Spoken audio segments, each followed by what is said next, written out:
বানিয়েছিলাম ভাইরাল সেই milk টোস্টটা।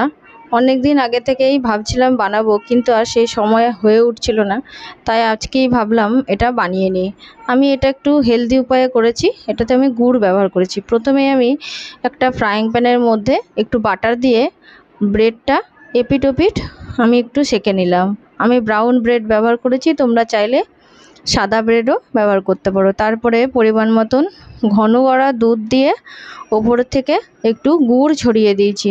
জাগারি powder আমি ইউজ করেছি। তারপরে চারিদিকে যে দুধটা শুকিয়ে যাওয়ার পর যে সরটা লেগে থাকবে সেটা চারিদিকে ভালো করে লাগিয়ে দিলাম। এরপর এপিট ওপিট ভালো করে সেঁকে নিলাম। এরপর তোমরা চাইলে হানি দিয়েও সার্ভ করতে পারো, আবার অনেকে চকলেট সিরাপ দিয়েও সার্ভ করে, কিন্তু আমি কোনো কিছুর সাথে সার্ভ করিনি। এটা আমি নর্মালি সার্ভ করেছিলাম। বাচ্চাদের তো খেয়ে খুব পছন্দ হয়েছে। তোমাদের কেমন লাগলো অবশ্যই কিন্তু জানিও, আর ভালো লাগলে শেয়ার করে দিও। বাচ্চাদের কিন্তু টিফিনেও এটা তোমরা দিতে পারো, খেতে কিন্তু ভালোই লাগবে। টাটা।